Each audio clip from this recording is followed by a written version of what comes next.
జగన్మోహన్ రెడ్డి గారు చాలా ఆవేశంతో చాలా ఆగ్రహంతో మాట్లాడారు. పోలీసు వ్యవస్థ మీద అనుచిత వ్యాఖ్యలు చేశారు. ఒక రకంగా పోలీసు వ్యవస్థల్ని కించపరుస్తూ మాట్లాడినట్టుగా ఆయన వ్యాఖ్యలు ఉన్నాయి అంటూ పోలీసు అసోసియేషన్ సంఘం తీవ్రంగా ఖండించింది.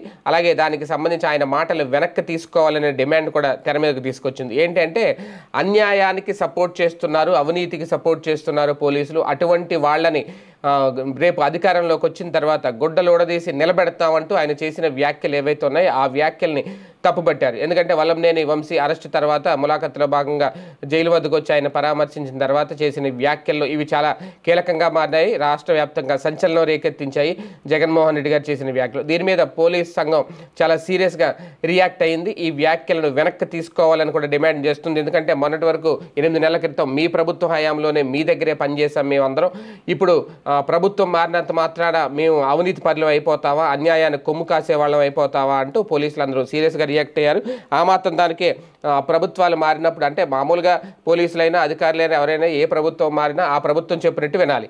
అంతే తప్ప ఇప్పుడు నువ్వు వాళ్ళు చెప్పినట్టు అంటున్నావు, అరెస్టులు చేస్తున్నావు అని చెప్పి ప్రభుత్వం మారినా సరే లేదండి జగన్మోహన్ రెడ్డి గారిని వైసీపీ నాయకులు మేము అరెస్ట్ చేయం, మొన్నటి వరకు ఆయన దగ్గరే పనిచేసామంటే వీళ్ళు ఊరుకుంటారా, ఇమీడియట్గా ట్రాన్స్ఫర్ ఆర్డర్లు రెడీ అయిపోతాయి, లేదంటే సస్పెన్షన్ ఆర్డర్స్ కూడా రెడీ అయిపోతాయి. ఏదో ఒక రకంగా అంటే ట్రాన్స్ఫరే కదా, ఎక్కడైనా పోలీసే కదా వెళ్ళొచ్చు అనుకుంటారు. ఒక పోలీస్ ఆఫీసర్ ట్రాన్స్ఫర్ అవ్వాలి అంటే మామూలు విషయం కదా, ఆయనకి ఫ్యామిలీ ఉంటుంది, మొత్తం బట్టలు సర్దుకుని ఇల్లు మారడం అంటే అంత ఆషామాషి వ్యవహారం. ఇప్పుడున్న పరిస్థితుల్లో చాలామంది ఇక్కడ ఉన్న వాళ్ళు ఇంకో చోటకి వెళ్ళాలంటేనే వాళ్ళకి తీరుకుండట్లేదు, కనీసం ఆసుపత్రికి వెళ్ళి వైద్యం చేయించుకోవడానికి కూడా తీరుకుండట్లేదు. అలాంటి బిజీ షెడ్యూల్ గడుపుతున్నారు చాలామంది. అలాంటి వాళ్ళు ఇప్పుడు పోలీసులు ట్రాన్స్ఫర్ అయితే ఏంటి అని అంటే ఇంకేం చెప్పాలి సమాధానం?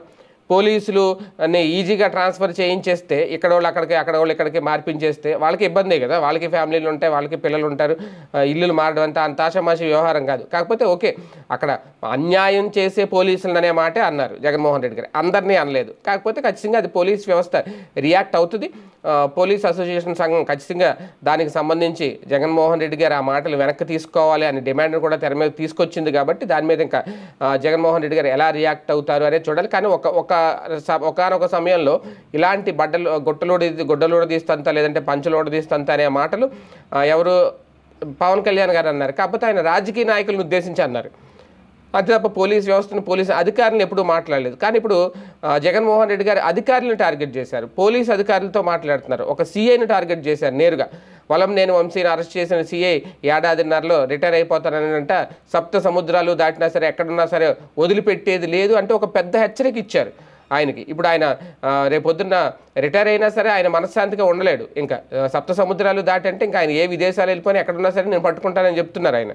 పట్టుకుంటాను, గుడ్డలోడు తీసి నిలబెడతాను అంటే ఇంకా దాని అర్థం ఏంటి? భయపెడుతున్నారా, లేదంటే మేము వచ్చిన తర్వాత ప్రతీకార రాజకీయం ఎంతకంటే దారుణంగా ఉంటుందని చెప్తున్నారా?